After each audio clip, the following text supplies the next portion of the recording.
everyone, my name is Vina, aka Miss WOC Reader, and welcome back to my channel. So today is a day of firsts for me.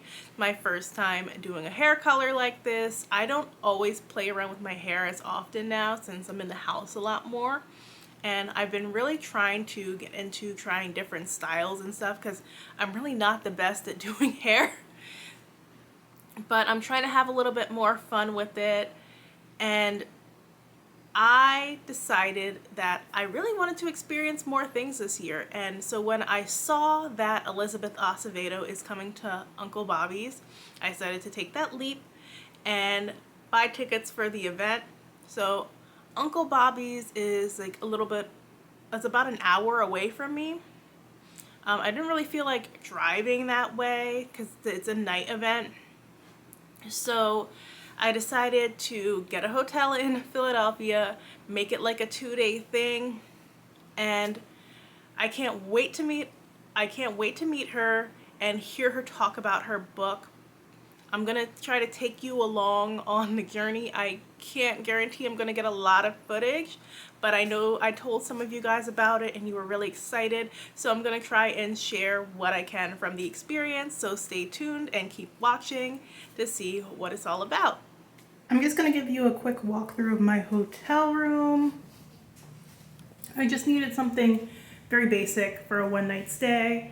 I have a city view, queen size bed. That's what the bed is looking like. And then I have my little bathroom. So I realized that I forgot to bring my tripod. Every time I say, let me go ahead and get some vlogging in for you guys, I always forget my tripod. So this is my outfit tonight. I did a little bit something different with the hair. And this is the aftermath of me getting my makeup done. And now I'm gonna head out for dinner. There's this Ethiopian restaurant I actually wanted to try that's right near where the event is. So I'm gonna head out and get some food before it's time to start the launch. And then I got a text from a friend that they're gonna be there tonight. Love over 4 years, because we're tripling attendance at events, so I'm very excited about that. So, I have to introduce, we have some award-winning, many accolades, so I don't want to miss anything, so excuse the notes. Our moderator tonight is Miss Amani Perry.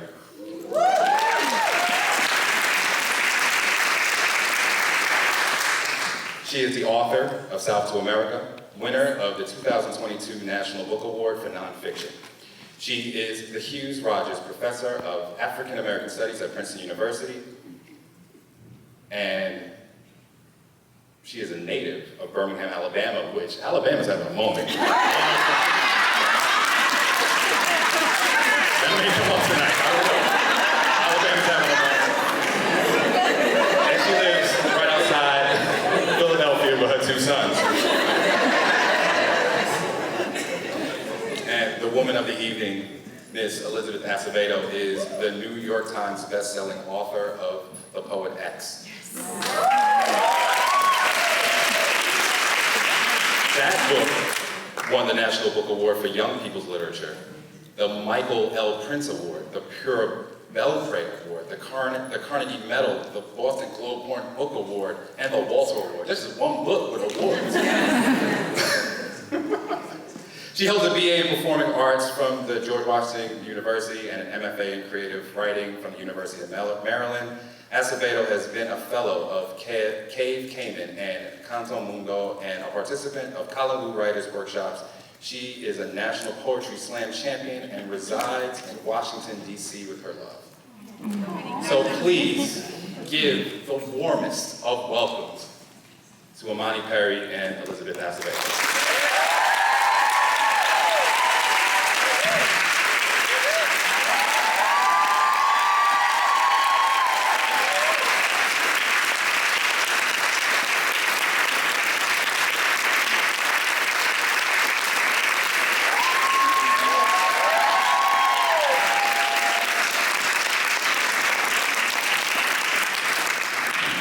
Good evening. Y'all good? Yeah.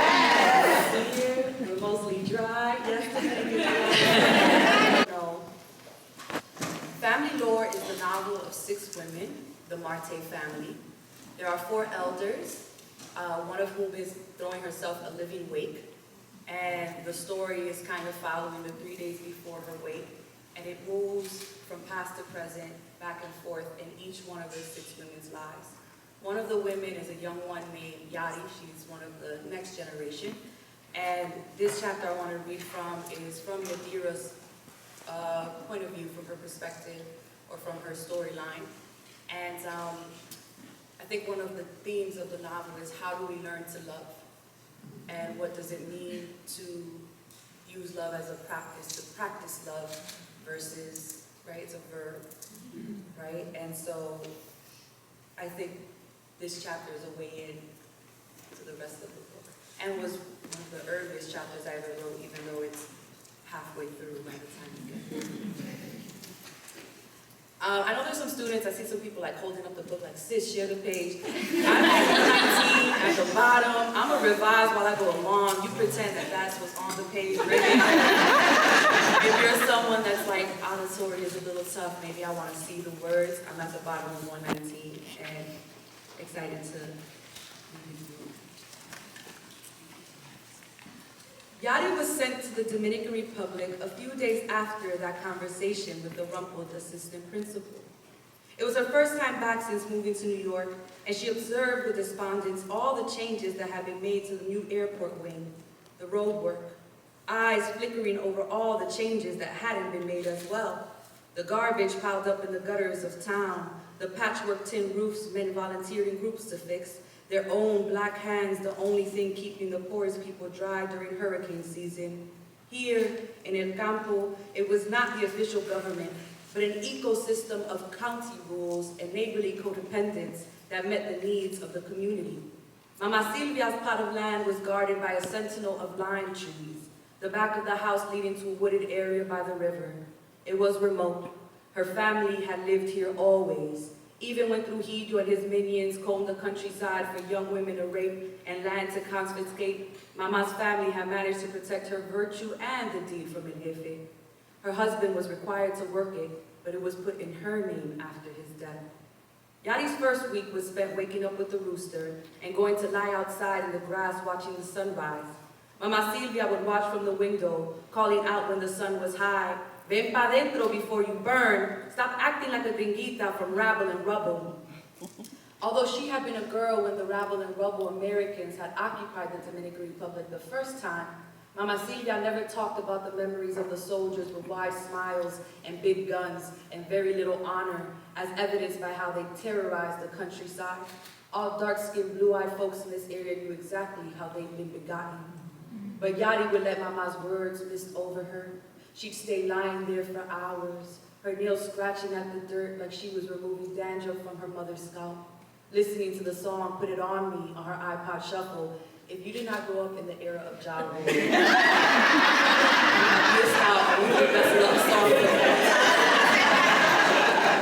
time. Leaving that buggy. Listening to the song "Put It On Me" on her iPod Shuffle, weepy, all the while attempting to ignore the back and forth flickering of the window curtain.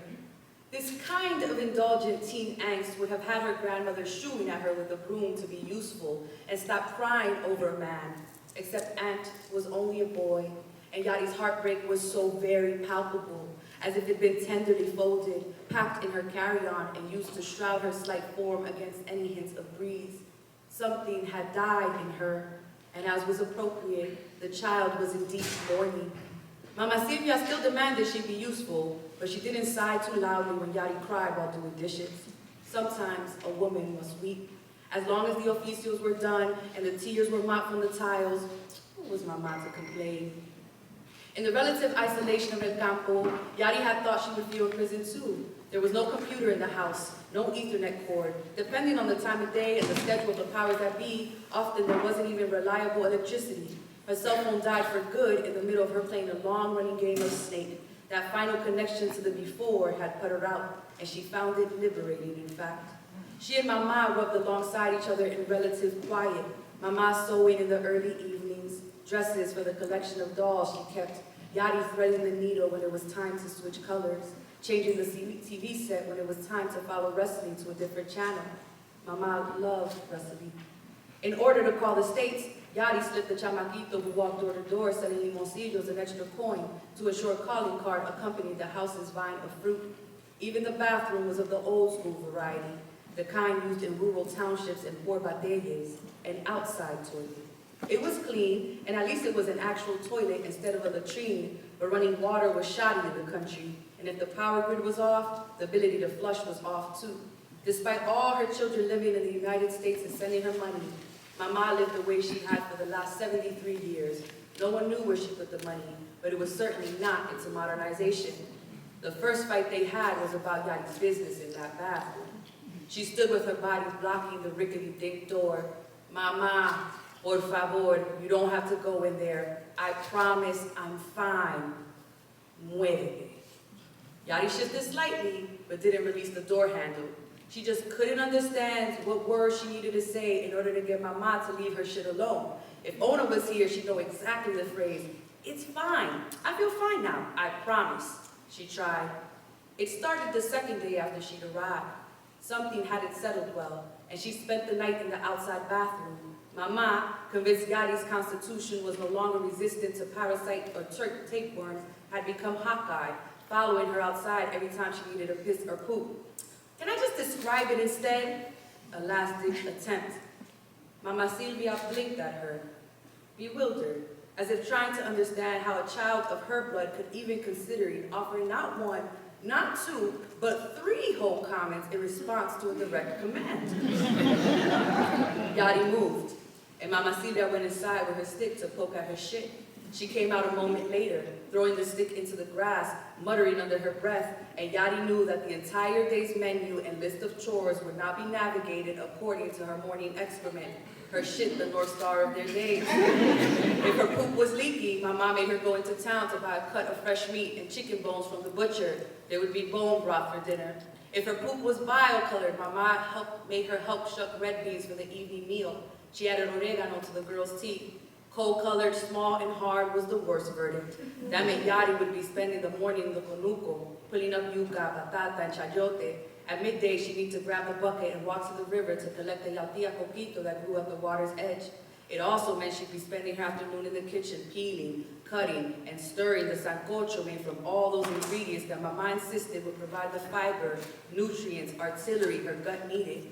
By August, Yadi held the bathroom door open proudly, bringing in with Mama to look at the toilet bowl. Muy bien, pero requete bien, Mama said. Yadi nodded. The brown pool was gorgeous, full of healthy stomach bile, the perfect balance of fiber and iron and magnesium, the sturdy stuff that kept it together. And more importantly, it'd been that way for weeks now. Whatever illness had been running through her system exercised. This is how you heal, Nina. You're thoughtful about what you offer yourself. You study what you put out. In the end, Yadi didn't stay through the summer. She stayed through the summer and her senior year, going over college applications on the phone with Ona, who made her college app profile and filled out financial aid forms, and got her little cousin into college with a full ride scholarship. Yadi told me this poop story years ago, and we didn't discuss it because at that point there was no going back. She'd made her decision on how to move forward. But I think we both wondered whether, in her own way, Mama Silvia had been trying to teach Yadi something that wouldn't be examined in a classroom with a proctor, but would be tested again and again, poked at with a stick, perhaps trying to say, this is loving, this is loving, this is loving, the shit you're willing to waste. Hey y'all, so I just got back from the event and it's pouring outside. Like, the weather is horrible. There's tornado warnings. Like, so they tried to like get through the event as quick as possible, but also like allowing us enough time to like soak like in everything about the book. The reading was amazing. I got to take some good pictures with her, so I will be posting those. You'll be able to see that on my Instagram, and if you follow me on Twitter, you'll be able to see it there as well. The Twitter people will probably see it first. But I had such a great time. I got to meet up with Chloe. I was super excited for her to come, and we got to like just hang out for a little bit while listening to this great like talk about this book. A lot of passionate readers in the room. There were a little over 200 people at this event. That's like a big deal. And like, it was just amazing listening to Elizabeth Acevedo explain her process, explain certain choices that she made within the book. It just made things click even more for me. And like the things that I recognized from it being so relatable to the Caribbean experience, to the immigrant experience, like the things that I've seen like my Dominican friends talk about, like so much stuff was very familiar about the book. So it's interesting hearing her like talk about it, and she explained like she didn't write this book for everybody, she wrote it for a specific audience, and you don't like it, that's okay. But she knows like who she's speaking to. She also talked about how she doesn't really like plot, she just kind of like lets it come to her and figures it out along the way. Oh, also, they gave us these church fans, so that was funny. And I got my signed copy, and I met Ebony Liddell. It was funny because I saw her talking to Elizabeth Acevedo, and I'm like, I know her. Like, I recognize her. I'm like, wait a minute, is that Ebony? And then when we were standing in the line, she was like helping with it because she does book marketing, and I'm like, I pulled her to the side, and I'm like, you're an author. Like, your name is Ebony, right? And she's like, yeah. She's like, hey, you recognized me. So it was nice meeting her because like I had read like some of her book, like, and so I recognized her. Like, I know I have like a few author friends who were like friends with her, so that was kind of cool because I didn't expect to like meet another author as well. So now I'm back in my hotel, and there's a bar upstairs, so I'm gonna go to the bar for a little bit and get a drink, and then I'm probably going to take off all this makeup and I'm going to read, and I gotta get up early tomorrow. Hey everyone, so it's the next morning. I am getting ready to check out. Checkout is at noon. I didn't really sleep last night because I usually have trouble sleeping like outside of my bed like anyway, so I like ran out of sleep by 5 o'clock and then was just like up scrolling, and I did a little bit of reading and I did a little bit of lying there wishing I could sleep. Ended up getting up and getting ready, and then ran out and got some fresh air around the city, did a little bit of browsing. I was gonna shop, but I didn't end up finding anything I really wanted to buy. And then I went to the Reading Terminal Market. I was actually gonna originally go to the Capital One Cafe because it's like right around the corner from here, but I went to the Terminal Market instead and ended up getting a smoothie versus going and getting a caffeinated beverage. So I was like watching the Melanin chat while I was waiting to meet up with my friend Sami. Gonna meet her for lunch, which should be a good time. It's a place I've never heard of, so I'm super excited to try. And then I can't wait to get her to sign my ARC. So that's my plan for today, and then I'll probably do some browsing around the city a little bit later. Also, I forgot to tell you guys, like, I went out to eat. When I went out to eat yesterday, I went to this Ethiopian restaurant called Salam Cafe and Market, and the food was so good. Like, everything tasted amazing, and it was my first time having Ethiopian food, and I highly recommend them.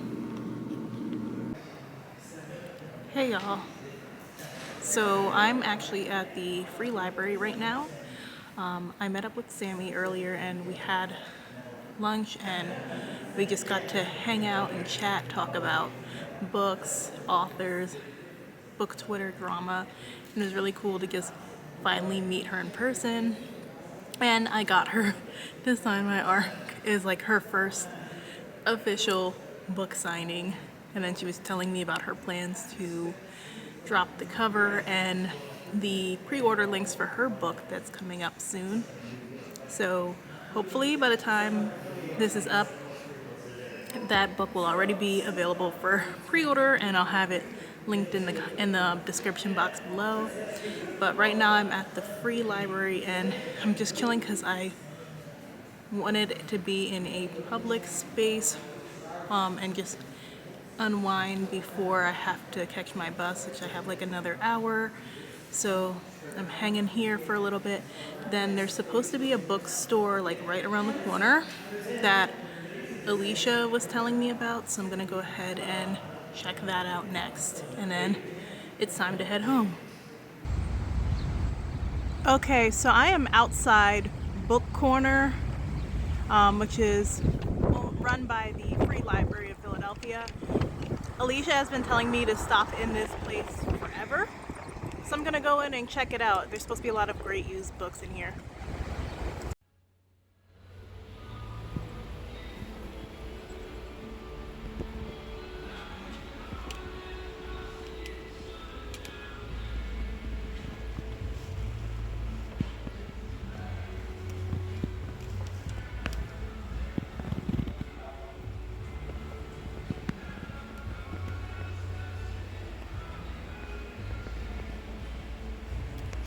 This is a throwback. I haven't seen the It Girl series in forever.